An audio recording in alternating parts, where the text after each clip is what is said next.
Hey everyone, welcome to a new type of video from me, Blader. Before I used to make loads of Let's Play videos, but I'm trying to create a strategy guide. And I think I'm going to create one for something that I've actually tried to search for, but no one's actually created a video. Maybe because the game isn't that mainstream. It's more of a streaming game. It's from the Jackbox Party Pack, and this particular video is going to be a strategy guide based on Monster Seeking Monster. A dating game where you try to attain the most hearts possible. And yeah, let's get right into it and see how this goes. Fingers crossed.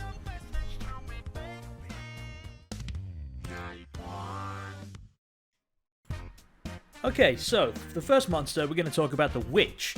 So let's read its profile first. The Witch takes a hair from each new player that they date, and when it's revealed, the Witch will receive 1 bonus heart for every hair collected. So what we need to be aware of is that this monster acts just like a rubber band AI. You're going to do better when it gets revealed later on, provided that you've got the hairs to go with it, so you need successful dates. A Night 6 Witch that's got every single date can gain potentially 6 hearts, and that can propel you into the lead for a come from behind win. So the objective with the Witch is stay hidden for as long as possible, and you can maximize the effect of it.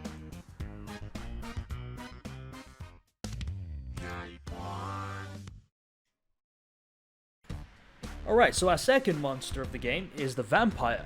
Now, everyone that the Vampire dates becomes a vampire, and then so do the people that they date. So it's an infectious curse. It spreads.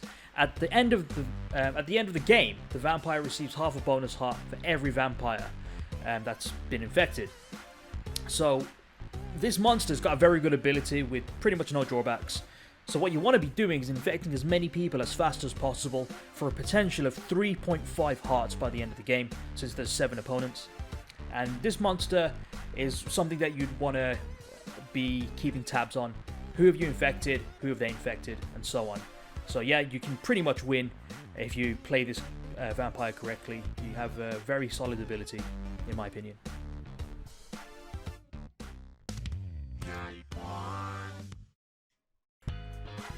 Alright, so our third monster is the Ventriloquist Puppet. Sad people love puppets. The puppet gets a bonus heart every time they date someone that was rejected the night before. So this monster is very consistent. It's often overlooked during the game, but it has the potential to gain bonus hearts every single night, excluding the first night. So being revealed isn't that big of a deal actually, unless you're in the lead, because dates that have been stood up will most likely not want to lengthen your lead. So if you're going for bonus hearts, when you're in first position or in one of the top positions, you got to make sure they reciprocate, because most people will know what you're up to when you're targeting people for the bonus hearts.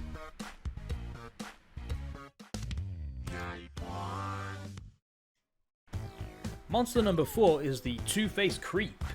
The Creep earns a bonus heart for every player that they reject, but only on the nights they successfully get a date. So you have to be careful in how you use this monster. It has a lot of notoriety in the game, because it immediately makes potential dates suspicious of your activity when you're revealed. However, it does have a large risk-reward bonus if you can get many people to try to date. And for this reason, if an audience is a two-faced creep, it is potentially possible, since the audience sends out messages to everyone, that they can have all 7 people try to date. And I have witnessed in multiple games that in the audience's hands, it can be very dangerous. It has happened. It has happened. So anyway, a revealed creep has got to be consistent, and what you should do to be getting the most out of the creep is to send 2 messages for 2 dates every night, and then you should be able to earn 1 bonus heart for that night without losing the date of your choice, as that should be sufficient for trust. 2 messages per person.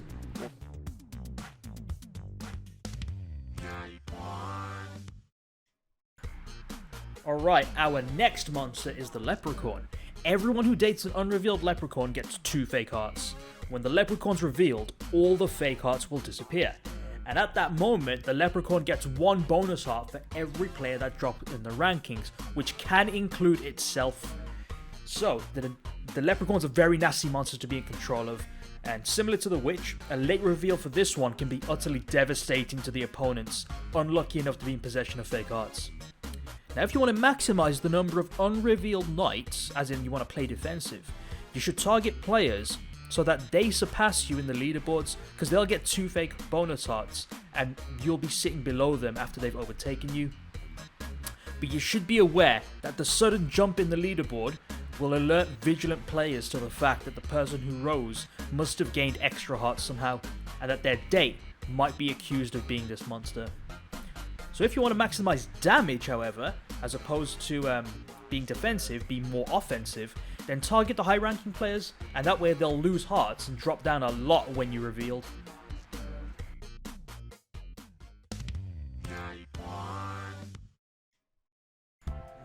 Alright, the next monster is the Monster Hunter.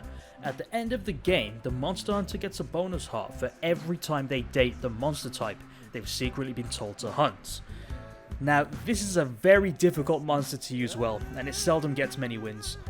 The small advantages that the monster possesses is that its bonus hearts are given at the very end of the game, so they can't be stolen, and another monster in the game is also revealed to the player at the very start. Other than that, it needs to quickly identify its prey and date it as much as possible. But getting told to date something like a leprechaun or a serial killer or a body swapper can be a real dick move by the game. Also, for some weird reason, infected players that are vampires, zombies or werewolves will not count towards your bonus for some strange reason.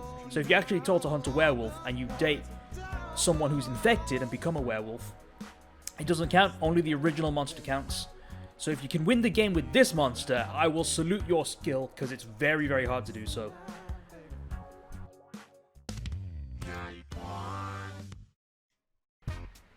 Okay, next monster is the Glob. Every time the Glob successfully dates 3 new players, its heart tally doubles. So this monster has the potential to gain a ton of hearts. A maximum of 20 hearts if you get unique dates for all 6 nights. The downside to this is that if you go for that maximum heart strategy, you will undoubtedly get revealed for night 3 when you get double to 6 hearts. This will alert everyone to your strategy, and therefore smart players will avoid you if they've not dated you yet. If you want to make the strategy optimal, what you should do is date 2 people over 5 nights. Date one person twice, and the other person 3 times, or thrice, so that on the last night, you should have 7 hearts to double, and you'll get 14 hearts, which is very likely to win.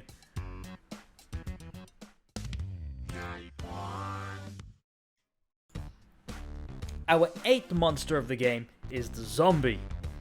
Everyone the zombie dates turns into a zombie, and then everyone that new zombies date also turn into a zombie, but at the end of the next night. Now at the end of the game, if everyone has been infected, it's the end of the world and only the original zombie wins. Now, as you can tell, this sounds very overpowered, and it is the most overpowered monster in the game for sure. Now this monster doesn't even need hearts to win. It just needs to spread its virus amongst everyone, so you'll definitely want to keep tabs on who you've infected, and more importantly, who they've come into contact with, as their victims will eventually become zombies, but with a delayed reaction. So for example, if you infect someone directly on night 1, they will become a zombie at the beginning of night 2, which means that they're able to infect on night 2. But if an infected zombie infects someone else, so let's say on night 2 we've got our victim who's going to infect someone else, the new victim becomes a zombie at the end of night 3, which essentially means that they become a zombie on night 4. So this is really important to keep track of, so you better whip out a notepad if you want to keep tabs.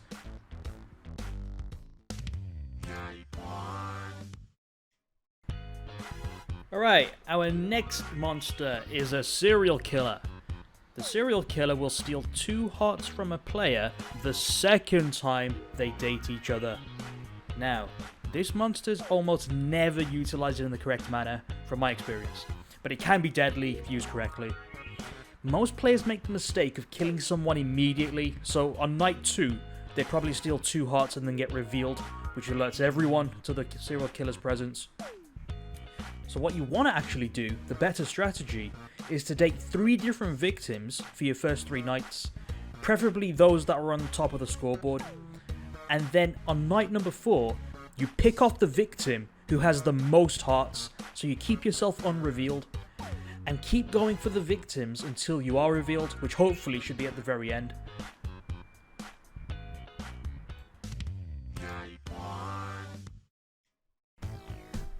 Next monster is the Mother. Very simply, the Mother receives a bonus heart every night their child does not get a date. And the child is randomly assigned as another player in the game. So, much like the Puppet or Two-Faced Creep, this one has the potential to get hearts every night if your child fails to date. So you can also be a two-face with regards to your child and screw them over, but make sure you don't get complacent, as it can be obvious what you're doing if you get revealed. So use this tactic if you're in the lead anyway. If you're revealed, then vigilant players will target your child to spite you out of bonus hearts. So if you are the child, make sure you tell your date to screw over the Mother, which can make dates more likely in that situation, as a counter towards the Mother.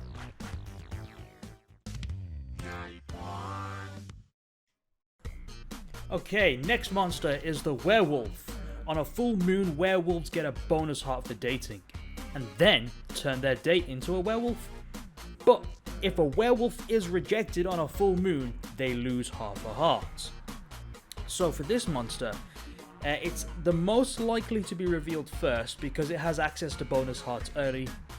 In terms of viability, it can be possible to win with this, but some drawbacks like losing half a heart on a failed moon date and infecting your opponents with the same ability on a full moon can be fatal in the long run. Most players don't see this monster as a threat, so you will be more likely to score dates as it's quite an average monster to use. Right, next monster is the Body Swapper. On a full moon, the Body Swapper will swap hearts, all of them, with the person they successfully date. This is a very dangerous monster in capable hands. The Body Swapper is frustrating to anyone unfortunate enough to make contact on a full moon. So the best strategy is to lurk in the bottom of the scoreboard until the final night with the moon. So you should know that the moon appears 3 times out of the 6 nights. So make sure that you get the date with the first place person on the night when the 3rd moon appears for an instant win, pretty much. Until this night, you'll want to be avoiding dates, but not be too obvious, because if you appear to be AFK, like away from keyboard, or you lose hearts, or you date people you haven't had a conversation with, then other players will catch on to what your monster is and they'll avoid you on the full moon. So what you should be doing is trying to get dates on a full moon as normal, but then you choose someone who is likely to reject you to maintain the facade that you're actually playing the game. The audience is a really good choice, provided that they have multiple potential dates. So pay attention to the audience on the first 2 moon nights and send one message to justify you going on a date with the audience.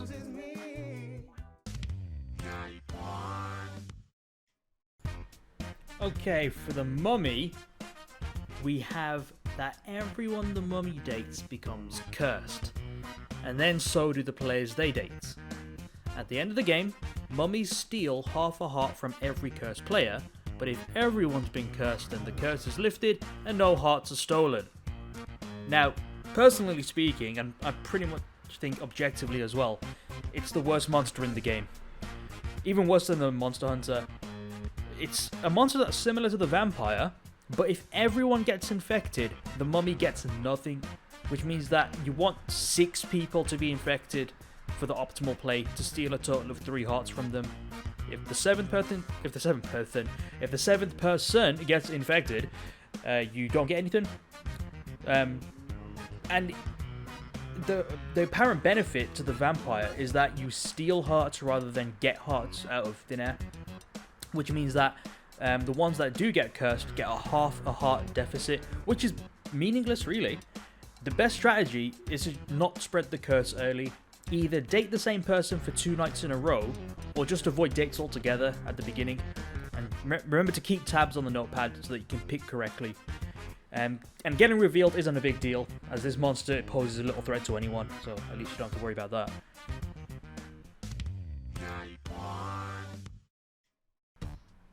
Alright, next monster is the Vengeful Ghost, which starts the game with a bonus heart. When the Vengeful Ghost asks someone on a date and gets rejected, that person loses a heart. So this monster's bonus heart will most likely get it revealed early, which can be good because others would then know that they should date the ghost if they get asked so that they don't lose hearts. So obviously the best way to use this, which the game tells you as well, is use messages and threaten everyone at the top and keep them guessing as to your intentions. This ability is purely destructive and can be used to just troll players that you hate.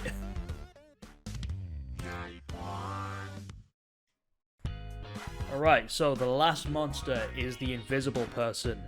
The Invisible Person starts the game with 2 bonus hearts. The Invisible Person's score is invisible, so they appear to be in last place until the end of the game. However, this monster is anything but invisible. And anyone who's played the game knows what I mean. Immediately after night 1, you can tell who's the invisible person because they're going to be in last place the whole game. However, this is slightly beneficial as it makes you nerf the Leprechaun. So if you're up against the Leprechaun, then they'll lose a potential bonus heart if they try to give you some extra hearts. So it can deter them from trying to target you. Plus, people aren't really threatened by you because they know what you are and they know that you can't harm them. So you can expect dates to go well most of the time. The extra 2 bonus hearts at the start will make you in the true first place position, and you can keep tabs on your own position in the game to infer the identity of any monsters that manipulate your hearts, such as a serial killer or body swapper. If your rank changes, then you'll know that you got body swapped or killed. So you will also be forgotten after the first night, really, by most players and in most games. So you do have a good chance to win with consistent dates.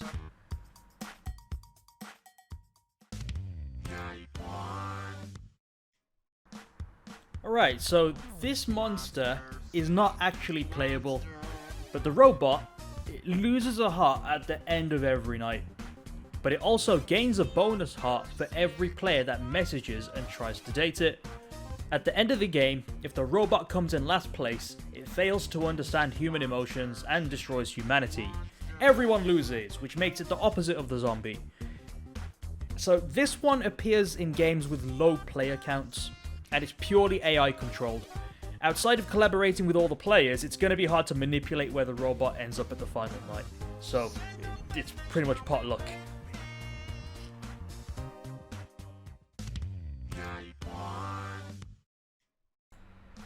Alright, so this is the part of the video where I talk about the tips that can pretty much be used by anyone throughout the game.